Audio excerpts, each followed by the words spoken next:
예, 반갑습니다. 지금 화엄경 이제 시작한 지 오늘이 7번째인가요? 어쨌건 이렇게 시작해서 화엄의 바다에 지금 모든 불자님들이 빠져보자 뭐 이런 그래서 이제 참석하고 계신데 벌써 7일째 된 것 같습니다. 그런데 부처님께서 설법하신 게 화엄경에서는 9번 설법하시잖아요. 근데 이제 장소는 7 가운데 9번을 설법하시는데 자리를 옮기면서 지난 시간까지는 부처님이 깨달으신 그 보리도량에서 설법을 하셨어요. 그리고 오늘부터 시작하는 부분은 사실은 부처님께서 자리를 옮기셔서 하십니다.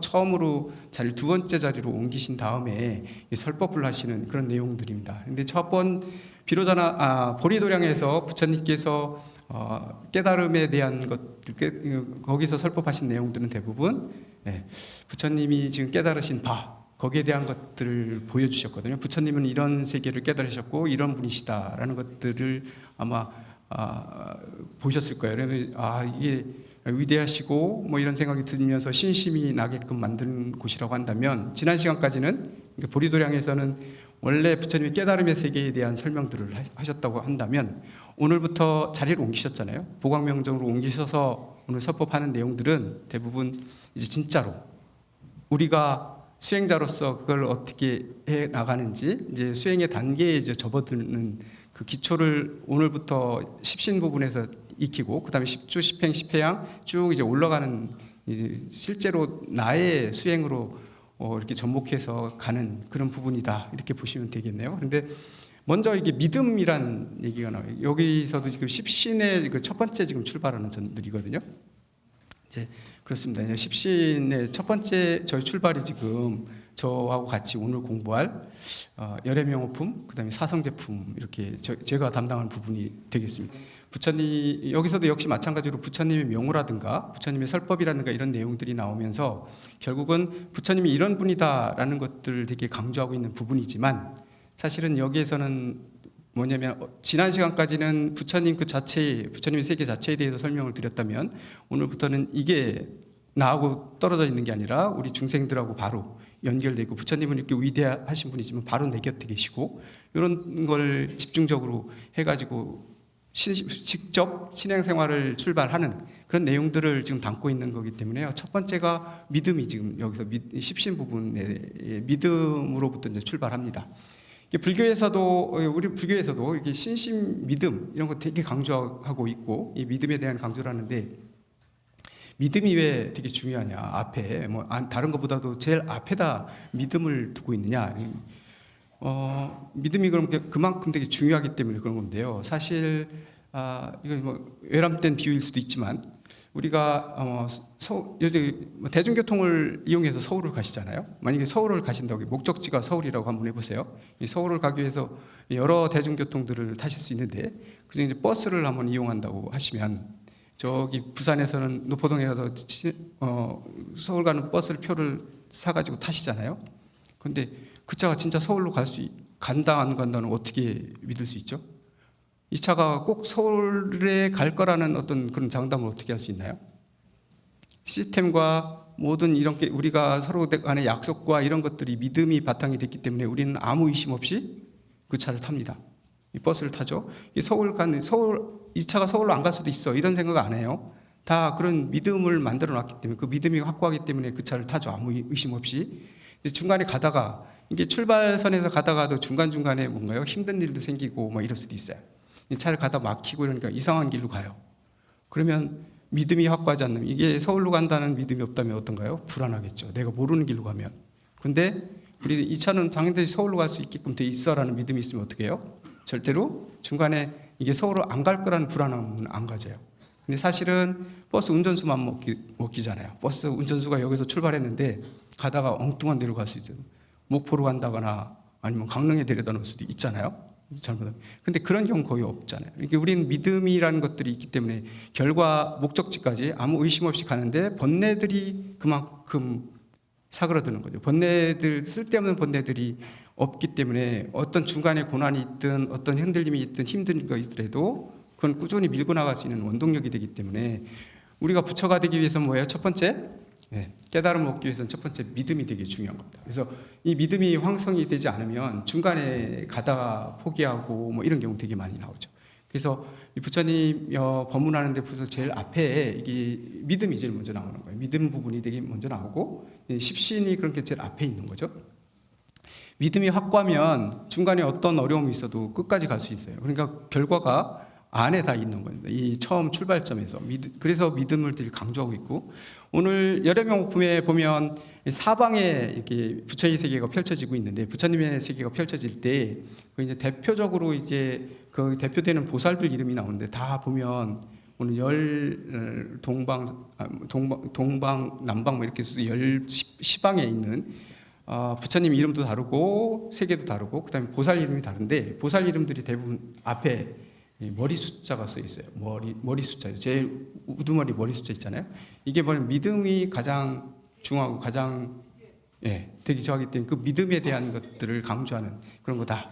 이렇게 보시면 되겠습니다. 그런데 오늘 저희가 같이 살펴볼 부분이 열애 명호품이에요. 열애 명호품. 이제 십신 부분 들어가는 부분들인데, 앞부분 제일 앞에 되는 부분들 한번 같이 제가 한번 낭송해 보겠습니다. 그때 세존이 마갈제국 아란야법 보리도량에 계시면서 비로소 정각을 이루시고 보광면전 연화장 사자자에 앉으셨습니다. 이렇게 돼 있어요. 첫 번에.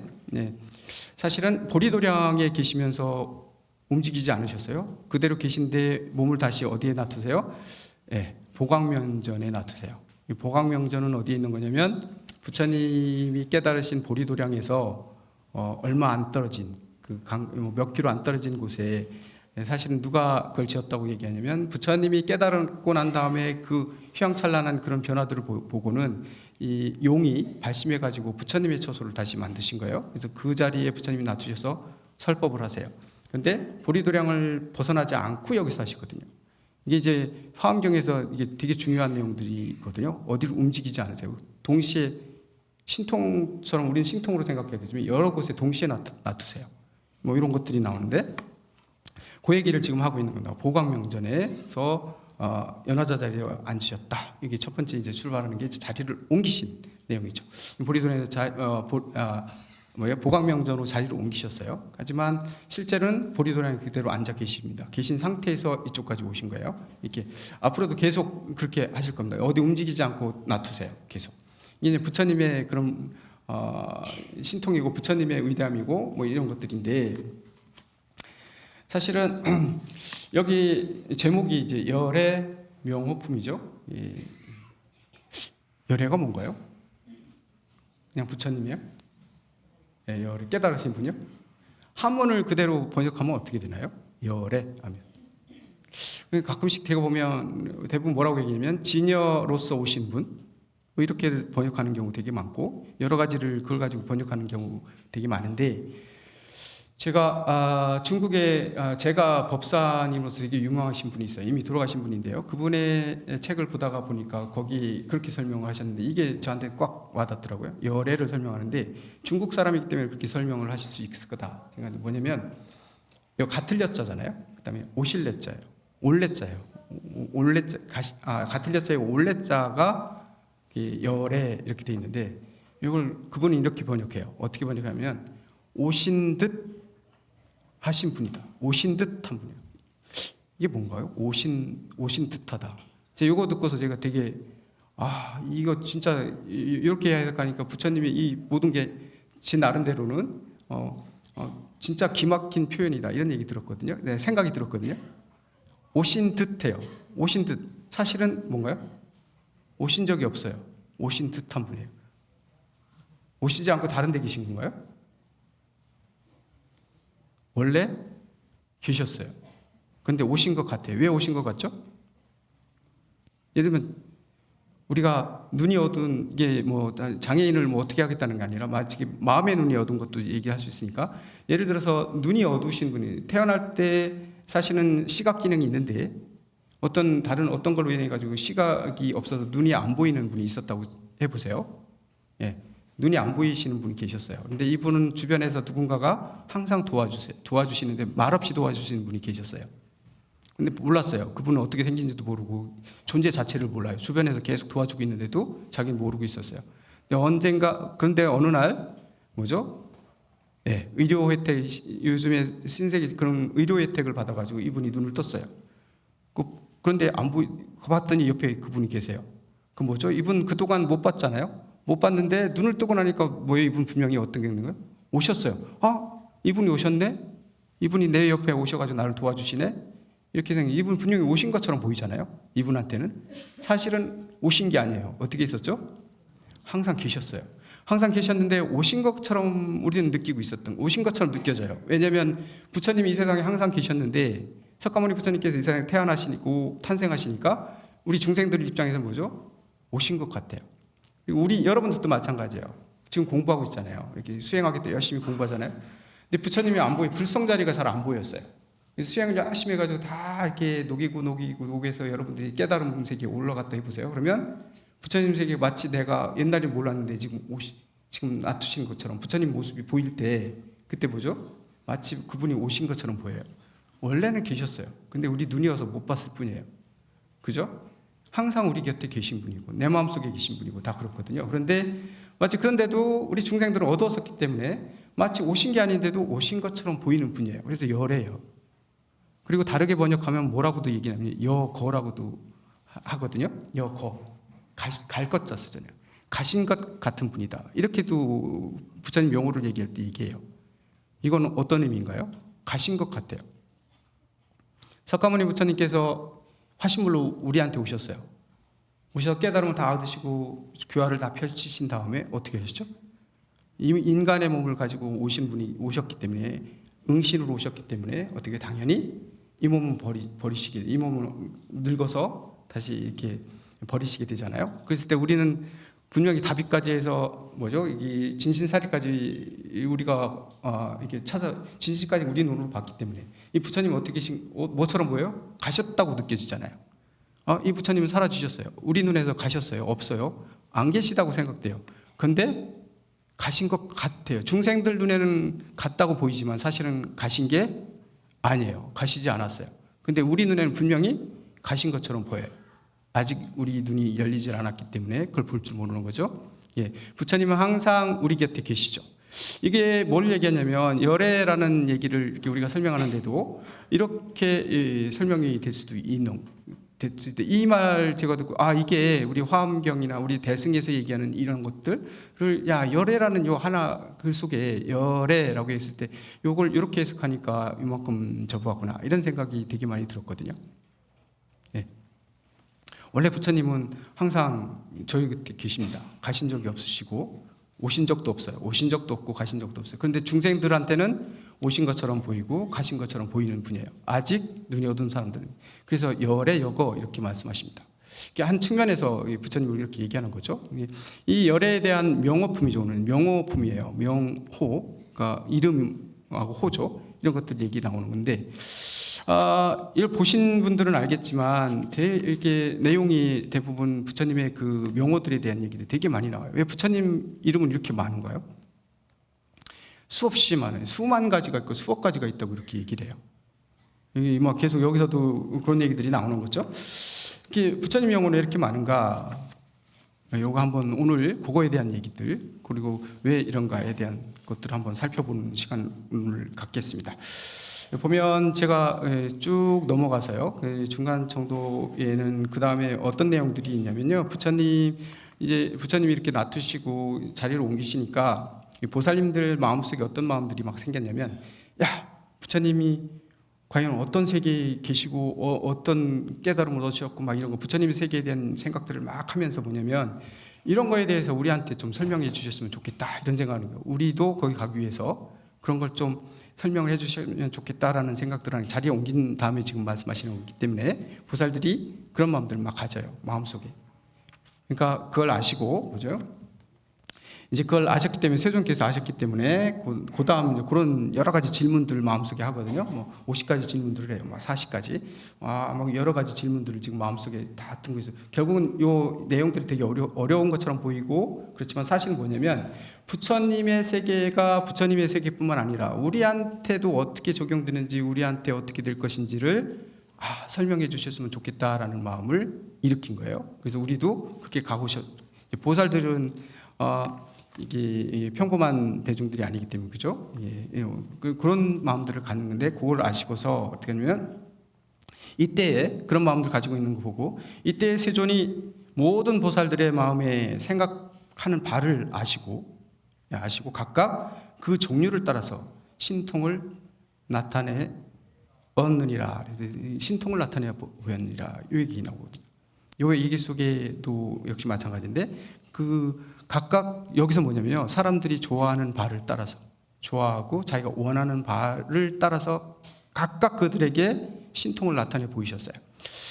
부처님의 신통을 지금 여기서 얘기하는데 우리가 봐도 아무리 봐도 이건 신통 맞아요. 이 보통 사람이 이렇게 할 수가 없죠. 먼저 동시에 모든 사람한테 우리는요 여기 한 사람하고 얘기하게 되면 다른 사람하고 얘기 안 하고 있잖아요. 예를 들면 뒤에 있는 내용들을 대부분 어렵고 뭐 이렇게 부처님이 이 명호들이 다 좋은 내용들이고 명호도 하나하나가 전부 다 그렇지만 이게 뭐냐면 이런 예를 한번 들어주면 어떨까 싶어서 제가 그냥 예를 드리는 건데 조금 수준 낮은 예를 한번 들어볼게요. 부처님 우리 하암경 세계에서 얘기하는 것들을 억지로 조금 수준을 낮춰가지고 우리가 이해할 수 있게끔 한번 수준을 낮춰가지고 한번 예를 들어드린다면, 우리가 이제 각각 남자든 여자든 우리 인간들은 이성에 대한 이런 이상형들이 있잖아요. 누구는 난 어떤 사람이 예쁘고 나는 어떤 사람이 더 멋있게 보이고 뭐 이런 것들이 다 다르다고요. 사람마다 다 달라요. 그러면 앞에 만약에 어떤 연예인이 하나 왔다고 생각해 보세요. 연예인이 한 분 오셨어요. 누가 봐도 잘생기긴 했는데 나한텐 다 잘생긴 코가 좀 나한텐 별로야. 아니면 누구한테는 키가 조금 별로야. 누구는 키는 잘생겼는데 뭐가 별로, 다 다르다고요. 완벽한 모습의 자기 이상형은 아니에요. 진짜 잘생기긴 했는데 부족한 게가 뭔가 있겠죠. 그죠? 근데 부처님이 만약에 여기서 놔두셨어요. 그런 마음들을 다 중생들이 지금 자기가 생각하는 가장 이상형의 그런 남자를 보고 싶고 가장 이상형의 여인을 한번 보고 싶은 마음이 막 굴뚝같이 일어났다고 했을 때, 근데 부처님이 만약에 거기에 응해서 딱 나타나셨을 때요, 한 몸이 여기 딱 나타나셨는데 옆에 있는 보살님은 부처님을 보고 코가 큰 남자를 좋아한다는 코가 큰 사람으로 보이고 코가 작은 사람을 좋아하는 코 작은 사람은 보여요. 한 사람인데 모든 사람들이 각각 자기 좋아하는 대로 보이는 거예요. 그렇게 할 수 있나요? 안 되잖아요. 그런데 모든 면에서 자기 이상형이 앞에 있어야 돼요. 그러니까 모든 사람들한테 한 분이 나타나셨는데 다 다른 모습으로 보이는 거예요. 왜냐하면 모든 사람들이 가장 좋아하는 모습이 응해서 나타나시기 때문에. 부처님은 그렇다니. 그래서 여기서 뭐라 하면 신통이다 이렇게 얘기하시죠. 신통력. 이거는 우리 인간에서는 있을 수 없는 일들이잖아요. 모두에게 가장 맞는 모습으로 이 세상에 놔두세요. 그것도 이 사람한테 이렇게 이상형 보여주고 이 사람한테 얼굴 얼른 바꿔서 보여주고 또 옆에 사람한테 또 얼굴 얼른 바꿔서 보여주고 이게 아니라 딱 보여주고 있는데 계속 봐도 자기 이상형으로 다 보이는 거예요. 각자의 자기가 원하는 대로 보이는 모습을 보여주시거든요. 그게 이제 그 사람들이 원하는 바에 따라서 놔두시는 거예요. 그 다음에 마찬가지로 뭐죠? 사람은 사실은 오늘은 되게 이게 마음이 계속 바뀌고 이상형도 바뀌기 때문에 오늘은 이런 사람이 좋았는데 내일은 또 다른 사람이 뭐 다르게 생기고 질려가지고 다른 게 좋을 수도 있잖아요. 근데 부처님 뭐예요? 시공을 치열하기 때문에 내일은 내가 좋아하는 대로 계속 바뀌세요. 바뀌어서 보여요. 계속 이상으로. 그러니까 내가 평생을 살아도 어떻게 돼요? 항상 나의 이상형이 항상 멋있는 분으로 이렇게 보여지는 이런 능력을 가지고, 이거 조금 약간 이 내용을 조금 미쳐서 얘기한 것처럼 이해하기 좋게 얘기했지만 사실은 여기 있는 내용들은요 부처님이 그렇다는 모습들이에요. 그래서 모습이 다 이름이 각각 다 다른 이유가 중생들이 뭐가 다르기 때문에 바라는 바가 다르기 때문에 그렇다는 얘기예요. 동시에 놔두시는 거예요, 모든 이들에게. 사실은 우리는 자기 마음속에 투영된 부처님을 밖으로 보는 거거든요. 그렇기 때문에 이렇게 놔두시는 분이다. 그래서 부처님의 명호가 수만 가지가 되고 수억 가지가 되는 이유들은 뭐라고 얘기하냐면 뭐가 달라서 그래요? 중생들이 좋아하는 게 다 다르기 때문에. 그들이 좋아하는 바에 따라서 부처님을 놔두세요. 동시에. 대단한 것이죠. 부처님은 우리가 금강경에서도 얘기하잖아요. 우리가 봤을 때 뭐죠? 부처님은 형상으로 보려면 부처님 볼 수 없다고 얘기했죠. 원래 부처님은 형상이 없으신 분이에요. 그죠? 어떤 형상을 가지고, 하지만 형상이 없는 건 아니죠. 그때그때 형상이 바뀌는 거예요. 무상하죠. 형상을 가지고 있는 분이 아니에요. 그렇기 때문에 형상을 가지고 있지 않기 때문에 뭐예요? 모든 사람한테 동시에 자기 이상형으로 보여줄 수 있어요. 부처님, 그게 가능한 거예요. 형상이 있다고 한다면 절대로 그게 안 되죠. 이 사람한테 이런 모습 보이고 이 사람한테 이런 모습, 각각 이상형에 따라 다른 모습을 보일 수 있다는 건 형상을 가지고 있는 존재는 절대로 그렇게 할 수 없죠. 그때 부처님은 형상이 없고 계속 우리가 배웠던 것처럼 무상하고 뭐 이런 얘기들 하잖아요. 상이 없고 그 뭔가요? 공하고 뭐 이런 얘기들 되게 많이 하는데 이렇기 때문에 가능한 겁니다. 모두에게 동시에 가장 이상형이 보여줘요. 부처님 어떻게 오세요? 아픈 사람한테는 어떻게 해요? 그 동시에 좋은 의사로 오는 거고 배고픈 사람한테는 좋은 요리사로 오는 거고 다 그런 거죠. 이 주변에 부처님들이 되게 많은 거예요. 사실 우리가 눈이 어두워서 옆에 있는 부처님을 못 보고 사는 거고 그런 거지. 아까도 얘기했죠. 열에 사실은 부처님이 주변에 와 계시다고요. 모두가 다 부처시고요. 사실은 부처인데 자기 욕망이 강하면 부처를 제대로 못 봐요. 주변에 있는 예를 들면 그거예요. 내 욕망이 되게 강하면요, 내 욕심이 강하고 뭔가를 쟁취하기 위한 그런 욕심들이 되게 강한 욕구가 강할수록 주변을 못 봐요. 못 보잖아요. 옆에 진짜로 훌륭한 도반이 있는데도 불구하고 뭐예요? 안 보여요. 내가 내려치 않은 그 사람이 훌륭한지 완전히 관심이 없으니까 못 봐요. 근데 내가 그런 욕망을 다 버리고 그랬을 때 어떻게 해요? 옆에 보이기 시작하는 거죠. 이것처럼 사실은 항상 우리 주변에 있어요. 내가 남들 자꾸 안 좋게 보고 이렇게 좀 하게 본다는 건 그만큼 나한테 뭐가 많다는 건가요? 탐심이 많거나 이런 것들이 좀 많을 경우 남들을 돌아볼 수 있는 여유가 없어지는 거죠. 제가 이게 아직 뭐 대중생활을 계속 해오고 있기 때문에 그런데 제가 공부하는 학인의 입장에 있을 때를 한번 예를 들어보면요, 학인으로 살 때 주변이 그렇게 다 그냥 다 나름 똑같은 사람인 줄 알았어요. 그냥 수행자고 그렇게 생각하고 있었는데, 그래서 보면 우리가 공동으로 세면장을 쓰게 됐거든요. 공동으로 세면장을 쓰게 되는데 나는 원래 한 1년이 넘게 1년 훨씬 넘을 때까지 뭐냐면 그 세면장은 항상 그렇게 깨끗한 줄 알았어요. 원래 이렇게 깨끗한 거야. 아무 생각이 없어요. 이게 누군가 청소해서 깨끗하다는 생각을 못 해요. 왜? 항상 깨끗해 있으니까. 이건 깨끗하구나. 여기. 그리고 청소할 생각도 안 하고, 여기 어째 우리가 청소 안 해도 깨끗해. 막 이렇게 생각을 살았어요. 근데 한참 돼서 우리가 졸업을 한 1년 넘어서야 이유를 알았어요. 뭐였겠어요? 누군가 청소하고 있었어요. 근데 뭘 안 하고요? 티 하나도 안 내요. 자기가 그거 했다는 얘기도 안 해요. 그리고 남들이 오히려 자기 청소하는 걸 보면 불편할 것 같으니까 언제 해요? 남들 안 볼 때. 자기가 살짝 해놓아요. 그런데 절대로 자기가 했다는 얘기 안 해요. 지금 저희 도반 중에 그런 문제. 그런 도반들 보면 어떻게 해요? 되게 나중에 그걸 알게 됐을 때, 저 스님 진짜 보살이야. 저 스님 진짜 부처님이야. 이런 생각이 들었거든요. 그게 항상 깨끗하면 우리는 그냥 습관적으로 이거 당연히 깨끗한 거야. 이렇게 한다고요. 주변에 있는 분들도 마찬가지예요. 주변에 있으신 분들이 가까이 있으신 분 다 부처님이신데 나한테 잘해줄 때는요, 그냥 당연한 거로 생각하죠. 근데 저 뭐 할 때 보면 나중에 이미 뭔가요? 알았을 때는 늦어지는 경우 되게 많아요. 그죠? 그 당시 그리고 고마운 걸 알아야 돼요. 우리 항상 그래요. 그 당시엔 고마운 줄 모르고 지났다가 나중에 지나고는 보면 뭔가요? 그때 진짜 고마웠는데 내가 그걸 몰랐네? 이런 것들이죠. 이제 깨어있는 삶을 살아야 되는 우리가 이렇게 화엄경도 빠져보고 이런 내용들을 보시고 화엄경의 세계에 한번 부처님의 가르침에 한번 막 이렇게 새겨보고 하다 보면 뭐죠? 하루가 다르게 그겁니다. 이제 그게 빨라져야 돼요. 뭐죠? 고마운 사람들에서 진짜 감사하고 고마운 분이시네? 라고 하는 게 1년 지난 다음에 알았다면 반년 지난 다음에 알아야 되고, 그 다음 뭐죠? 한 달 지난 다음에 알아야 되고, 그 다음에 그게 점점 빨라지면 뭐예요? 하루 지난 다음에 알고, 그 다음은 하는 동시에 알아야 돼요. 이게 다 내려지면요. 우리가 공부가 되면 사실은 뭔가요? 모두가 다 감사한 사람들로 보일 거예요. 이게 오늘 지금 당장 이 자리에서도 사실은 여기 통도사에서 지금 우리가 화엄살림 법회를 하잖아요. 그러면 보살님들, 불자님들이 이렇게 같이 같은 마음을 내서 이렇게 모이지 않으신다고 해보세요. 한 서너 명만 오고 항상 뭐 마음인데, 그렇다면 이 법회가 유지될 수가 없죠? 근데 같은 생각을 가진 분들이 이렇게 많이 오세요. 동창회 스님이 계속 있으세요. 그럼 어떻게 돼요? 이 법회가 사실은 유지되는 거잖아요. 그러니까 대부분 지금 여기서도 보면 여기 주변에 있는 덕분에, 모든 불자님들 덕분에 내가 지금 이 자리에 앉을 수 있는 거고, 보살님도 이 자리에서 지금 이렇게 부처님 화엄경을 이렇게 공부할 수 있는 이런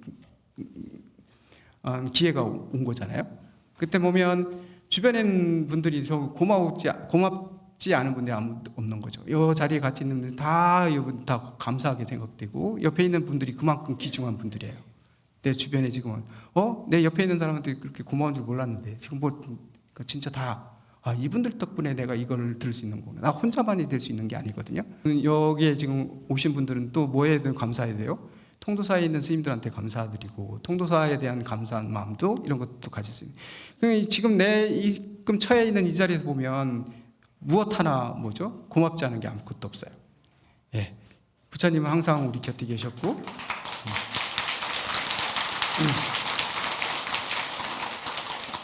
예, 그런 내용들을 지금 얘기하고 있는 거다. 여기서 그런 얘기예요. 그럼 다시 한번 경문을 다시 한번 조금 볼게요. 네. 신통을 나타내시고 난 뒤, 신통 나타내시잖아요. 좀 전에 모두한테 바라는 바대로 놔두셨어요. 놔두신 한 뒤 동방으로 10불찰 미진수 세계를 지나서 세계가 있으니 이름이 금세기요. 부처님 영혼은 부동지이시며 저 세계 가운데 보살이 있으니 문수살이이니라.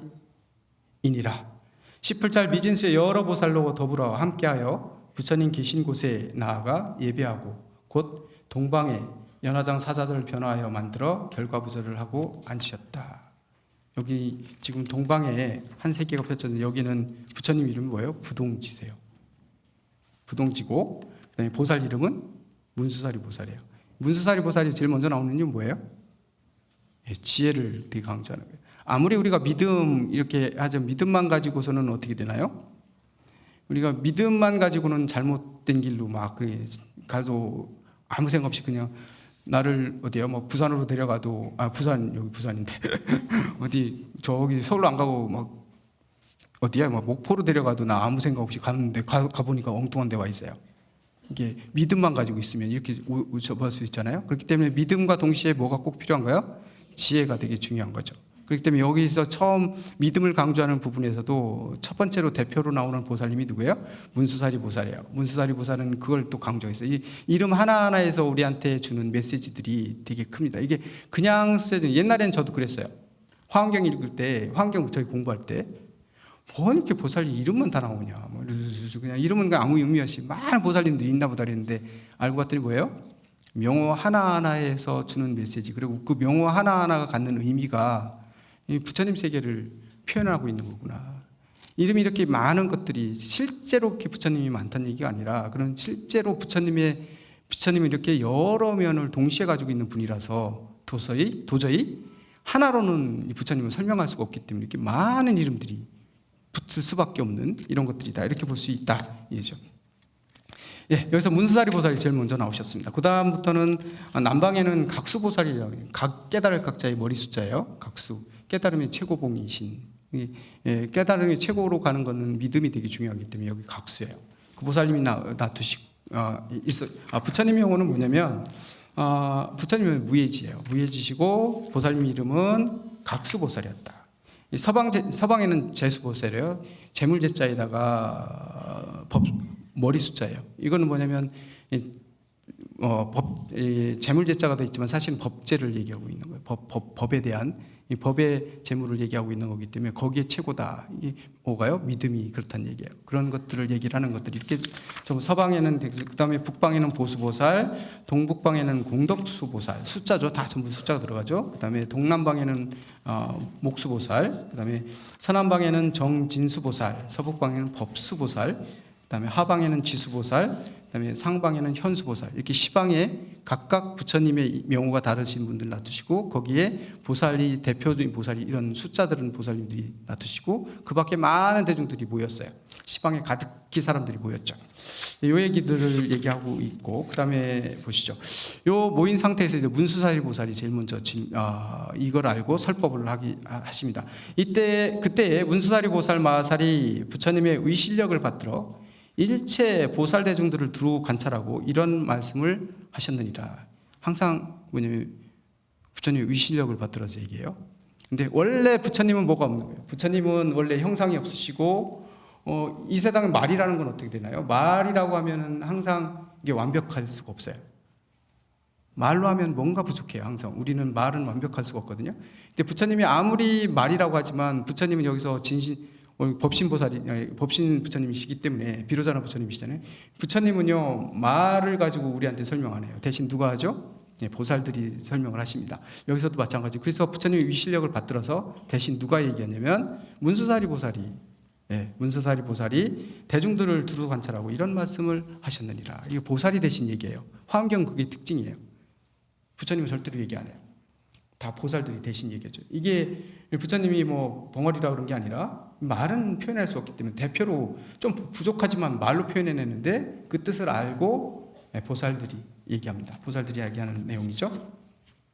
이 모든 보살들이 심히 희유하도다. 여러 불자들이여 부처님의 국토는 불가사의하며 부처님의 머무심과 부처님 세계의 장엄과 부처님 법의 성품과 부처님 세계의 청정함과 부처님의 설법과 부처님의 출현함과 부처님 세계의 성취와 부처님의 안욕따라 삼막삼보리가 불가사의하니라. 이 부처님의 깨달으면 이런 세계에 대한 얘기들 하죠. 그다음에 무슨 까닭인가? 모든 불자들이여 시방 세계의 일체 부처님들이 모든 중생의 좋아함과 욕망이 같지 아니함을 아시고 그 응하는 바에 따라 법을 설하여 조복하시며 이와 같이 내지 법계의 호공에까지 같이 하시느니라. 모든 중생들한테 전부 다 그 좋아하는 바에 따라서 자기 몸을 놔두시는 거예요. 이게 그래서 이름이 다 달라요. 부처님의 이름이 전부 다 다른 건 중생들의 좋아하는 바하고 이런 것들이 다 다르기 때문에 거기에 동시에 놔두시는 거예요. 아까도 계속 반복해서 말씀하시지만 부처님은 이 사람한테 우리는 이 몸을 가지고 있기 때문에 신도하고 얘기하고 그 다음에 이 신도 내보내고 다른 신도하고 다시 얘기하고 내보내고 다른 신도하고 얘기하잖아요. 부처님은 어떻게 하세요? 동시에 모든 사람들 동시에 놔두시고 동시에 법문하시고 동시에 자기 모습을 드러내시는 분이세요. 그 얘기를 하시죠. 그렇습니다. 이런 얘기들을 쭉 나가서 보면 그러면 우리 열의 명어품이기 때문에 한번 뒤쪽에 아주 조금 넘겨서 한번 보시겠습니다. 이 사천하나 사바세계의 부처님 명호들이 수없이 나오는데 여기서부터 명호가 나와요. 볼까요? 여러 불자들이여 열애가 이 사천하에서 혹은 이름이 일체의 성이며 혹은 이름이 원만월이며 혹은 이름이 사자우며 혹은 이름이 석가모니며 혹은 이름이 제7선이니라. 같은 세계인데요. 이 사천하인데 부처님의 명호가 몇 개 있어요? 10가지를 지금 얘기했어요. 10가지 얘기했어요. 원만월, 일체의성. 일체의성이라는 건 뭐냐면 일체의 자기 뜻한 바대로 모든 걸 다 이루었다라는 의미입니다. 그런 의미를 갖거든요. 그러니까 사실은 뭔가를 이루고 싶고 하는 중생의 입장에서 봤을 때는 뭔가요? 가장 큰 걸 이룬 게 바로 부처님의 명호예요. 그렇죠? 만약에 의사라고 얘기한다면 뭐죠? 이 세상 의사 중에 제일 최고의 그 의사 의술이 완벽하게 갖추신 분이 부처님 이름이 될 거예요. 이름은 이렇게 붙어요. 그 자기가 원하는 바에 있을 때, 중생들이 원하는 바에 있을 때 거기서 최고의 그걸 다 성취한 분의 이름이 부처님 이름이에요. 근데 이거는 뭐냐, 일체의성이라는 건 뭔가를 이루고 싶어하는 중생들의 입장에서 봤을 때는 부처님 이름이 일체의성이에요. 모든 걸 다 이루셨어요. 뭐 이루시지 못한 게 다 없으신 분이에요. 그렇기 때문에 부처님 이름이 일체의성이며 이렇게 얘기한 거예요. 원만월이에요. 두 번째는 원만월이시면죠. 원만월이죠. 원만하게 모든 걸 가득히 있다. 이게 공덕과 이런 것들 있잖아요. 성품 공덕 이런 것들, 자비심 이런 것들을 다 완벽하게 다 갖추신 분이에요. 그런 쪽으로 봤을 때는 그래서 부처님 이름이 원만월이에요. 그리고 여기 이 세계에서는 뭐냐면 또 이름이 사자우이시며 그랬죠. 사자우. 모든 중생들을 한마디로 딱 집어던지면 다 조복시킬 수 있는 분이세요.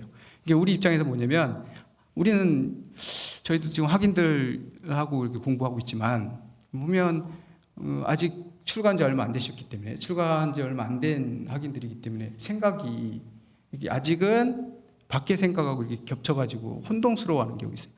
이거 당연히 절집에서 이렇게 해야 되는 건데 이게 수행자다운 생각이 아니고 약간 밖의 마인드를 가지고 뭐 손해 본다, 뭐 한다 이런 느낌들을 얘기할 때가 있거든요. 그럴 때 이제 그걸 설명해 줄 때 부처님 같으면 뭐예요? 한마디에 싹 듣자마자 바로 수긍해야 되는데 우리 아직 안 돼서 설명을 막 해야 돼요. 야, 그건 이렇고 저렇고 얘기하죠.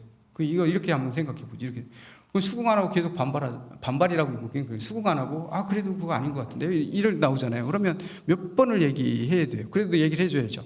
그래서 받고 가는데 이게 이제 사자후는 안 그렇죠. 사자후 부처님이 이런 데서 볼 때 우리는 법문을 여러 번을 해야 겨우 이 사람이 알아듣고 이렇게 바꿀 수 있는데 부처님 어떤 분이에요? 설법하는 입장에서 보면 부처님 사자후세요. 한마디 딱 던지면 바로 다 조복시켜버리는 이 사자처럼 이럴 때 이름은 사자, 이런 입장에서 봤을 때 사자후다 이런 이름이 붙는다는 얘기죠. 이렇게 부처님의 이름이 이렇게 여러 가지로 나오는 이렇게 여러 이름이 이렇게 붙어요. 그리고 제 7번째 제 7선이다 이런 이름이 지금 붙었잖아요. 제 7선이라고 이름 붙은 건 뭐예요? 사실은 지금 오신 부처님이 석가모니 부처님이 뭐예요? 과거 7불 중에 마지막 부처님이다 이런 의미예요. 오신 그 의미로서 또 부처님이 이름이 붙기도 해요. 그렇죠? 석가모니 부처님이라고 이름도 붙은데 이거는 진짜로 우리 세계 우리를 위해서 화신으로 오셨던 부처님이시잖아요. 응신하셨던 부처님 실제로 그분의 입장에서 봤을 때 또 우리가 봤을 때 또 부처님이 석가모니 부처님이세요. 이게 이름이 여러 가지 부처님 명호가 이렇게 있다 이런 얘기를 하는 거죠. 이게 다 사실은 이름이 다 같지 않고 다 다른 이유는 중생들이 좋아하는 거 다 다르기 때문에 추구하는 바가 다르고 좋아하는 바가 다 다르기 때문에 부처님은 그 사람한테 그걸 바라는 데 최고의 모습을 딱 보여줬을 때 그게 바로 부처님의 명호가 되는 거예요. 그리고 먼저 이런 부처님의 명호들을 한 번씩 외우면서도요 뜻을 알고서 우리가 절할 때도 뭐냐면 그 부처님의 명호를 외우는 것보다도 그죠? 내 마음속에 그 명호 속에 뭐를 또 반성해야 되냐면 우리가 참여할 때는 백발 참여할 때 부처님 명호 부르는 이유는 뭐예요? 부처님이 이런 분이신데 내 안에도 부처 있잖아요. 나도 부처와 똑같은 불성을 가지고 있는 사람이잖아요. 나는 지금 이렇게 사나? 반성해 보는 거죠. 부처님 이런 반성이 되는 거잖아요. 나 이렇지 못한데, 난 아직 이렇지 못하네, 이래야 되는데, 뭐 이런 것들이잖아요. 이런 것들이 또 자기 마음들을 이런 것들이 다 하나 또 수행이잖아요. 이 수행을 가는 그런 목적들도 있고 뭐 있습니다. 이게 되게 그런 것들이 되게 중요하다. 이래서 부처님 명호가 이렇게 하는데 부처님 명호가 갖는 의미들이 이렇게 크기 때문에 그래요. 네, 이제 마무리하는 단계인데요. 한번 보겠습니다. 네, 끝부분 열애명호품의 끝부분을 한번 다시 볼게요. 경전에 모든 불자들이여 이 사바세계에 100억의 사천하가 있으니 열애가 그 가운데에서 100억만의 가지가지 명호를 두어 모든 중생들로 하여금 제각기 다르게 보게 하시느니라. 아까 지금 얘기했던 대로 다 다른 100억 가지 이름으로 각각 뭐죠? 모든 사람한테 다 한 사람 한 사람마다한테 다 맞춰서 주시는 거예요. 네, 그다음 보겠습니다. 지금 요 결론이 났고요. 지금 결론 부분을 총결 부분 사바세계는 건너뛰고 사바세계 10호들을 건너뛴 다음에 지금 마지막 부분을 한번 보겠습니다. 이 열애명호품 마지막 부분이에요. 모든 불자들이여 이 사바세계처럼 이와 같이 동방으로 백천억과 수 없고 한량 없고 끝 없고 가틀이 없고 셀 수 없고 일컬을 수도 없고 생각할 수도 없고 헤아릴 수도 없고 말할 수 없는 온 법계와 허공계의 모든 세계 가운데의 열의 명호도 가지가지로 같지 않으며 남방 서방 북방과 그 사이 내간과 상방과 하방도 또한 다시 이와 같으니라. 부처님이 옛날 보살로 계실 때에 가지가지 담론과 가지가지 말씀과 가지가지 음성과 가지가지 업과 가지가지 과보와 가지가지 처소와 가지가지 방편과 가지가지 근과 가지가지 믿고 이해함과 가지가지 지위로서 성숙함을 얻었으므로 또한 중생으로 하여금 이와 같이 알고 보게 하기 위해 법을 설하시니라. 이게 이제 마지막 문구거든요. 여기에서 의미하는 건 뭔가요? 지금까지는 부처님이 우리한테 나와투시는 부처님 명호들에 대한 얘기들을 했는데 그래도 아직도 뭐냐면 밖에서 부처님이 나한테 해주시는 것 같은 느낌이 들었잖아요. 근데 사실은 이 부처님이 어디에 계신 거예요? 내 안에 있는 부처님이 밖으로 투영되는 거예요. 내가 가장 좋아하는 모습을 추구하고 하면 내 앞에 나타나시는 건 사실은 앞에 있는 부처님이 그런 모습을 보여주는 거예요. 내 마음속에 있는 부처님이 그런 거고 이런 가지가지 근기와 이런 것들에 맞춰서 모든 중생들을 어떻게 하기 위해서 깨달음으로 인도하기 위해서 이런 모습들로 하시는 것이라. 명호라는 것들이, 부처님의 명호는 사실은 우리의 이게 밖에서 부처님의 모습이 이런 명호를 가지고 우리한테 주는 거다 이렇게 생각할 수 있지만, 그런 측면도 있지만 사실은 우리가 이걸 닮아가야 되고 내가 좋아하는 바에 따라서 수행해야 되고 이런 것들을 얘기하고 있어요. 특히 화엄경에서는 보면 부처님의 모습을 아주 많은 모습으로 이렇게 얘기하는 것들이 보면 다 일률적으로 부처님 이럴 거야 라고 해서 하나로 추구하는 게 아니라, 내가 맡은 바, 내가 지금 처해 있는 바, 내가 하고 있는, 내가 좋아하고 있는 뭔가 사회에 봉사할 수 있는 어떤 일을 지금 하고 있을 때 거기에 최고가 되는 거예요. 그 아상, 인상, 중생 이런 거 다 떨쳐버리고 내가 최고의 모습을 내가 실현해냈을 때, 최고의 의사가 만약에 의사라고 한다면 내가 최고의 의사가 됐을 때 그게 뭐예요? 부처님의 화연한 모습이에요. 내 모습이 그 모습으로 부처로 되는 거거든요. 그러니까 각자 내가 하고 있는 모습, 내가 하고 있는 일, 내가 하고 있는 것들, 그런 것들에서 최고의 그런 모습을 일궈내는 거, 이게 바로 부처님의 꽃을 피우는 것이고, 그분들이 다 하나같이 다 부처님이시라는 얘기예요. 다 부처가 되는. 각자가 다 부처가 되기 위해서 이렇게 노력해야 된다. 이런 얘기를 여기서 전해주고 있어요. 결국은 부처님의 이름이 이렇게 수만 가지, 수억 가지 있는 이유는 그만큼 중생들의 좋아하고 그런 게 다 다른데, 바로 부처님 멀리 계신 분이 아니고 바로 뭐예요? 바로 내 곁에, 나한테 직접적이고 나한테 바로 연결되시는 분으로서 나한테 이런 것들 주고 있는데, 그게 밖에 있는 부처님뿐만 아니라 내 안에 있는 부처님의 모습이고, 이걸 내가 완성해내기 위해서 열심히 노력해야 되고, 결국은 이런 믿음들이 있어야 된다. 부처님이 지금 요 부분, 열의 명호품은 사실은 우리가 밖에서 살 때 뭐 얘기하냐면 삼업 얘기하잖아요. 신구의 삼업 얘기하잖아요. 근데 우리는 대부분 안 좋은 업들을 되게 얘기하는데, 부처님도 선업을 가지고 계시고 부처님도 업이 있어요. 그렇지만 우리가 하는 그런 업하고는 다르지만, 이 부분 열의 명호품은 그 중에서 뭘 얘기한 거냐면 부처님의 신업에 대한 얘기를 한 겁니다. 신업, 몸으로서 우리한테 나타주시는 모습을 얘기한 거예요. 이 믿음에 대한 십신, 믿음에 대한 바탕, 지금 출발하고 있는 부분에서 누구를 먼저 얘기했냐면 부처님의 신업과 구업과 의업을 먼저 들어서, 우리가 목표를 이렇게 삼고 내가 반드시 그렇게 갈 수 있고 내 속에 내가 그렇게 할 수 있다, 그리고 모든 이 세상이 부처님의 환희로운 세계로 가득해 있다, 그리고 모든 분들이 다 부처로서 내 주변에 있다라는 것들을 알면 이제 잘 갈 수 있는 거죠. 그렇기 때문에 신업에 대한 얘기를 제일 앞에 지금 얘기하고 있는 것이다, 이렇게 보시면 되고, 전 모르겠습니다. 이따까지 제가 오면서 그런 생각했어요. 제가 맡은 부분이 십신 부분인데 이미 다 신신들이 충만하신 분들인데, 요 품을 내서는 목적이 뭐냐면 신심을 내 거로 만들어서 내가 그렇게 갈아야지라는 그런 마음들이 막 일어나게 만드는 부분인데, 과연 그렇게 할 수 있을까? 어떻게 말을 풀어서 이렇게 됐을까? 이런 것도 되게 고민되고 막 이랬는데, 어쨌건 제가 했는데 혹시라도 미흡할 수도 모르지만 그런 마음들을 일으켜야 되는 품입니다. 그러니까 만약에 그런 마음이 안 일어났다면 다시 경전을 한번 읽어보시고 하면서 쉬는 시간에 한번 읽어보신 다음에 그런 마음들을 막 일으키셔야 돼요. 그렇습니다.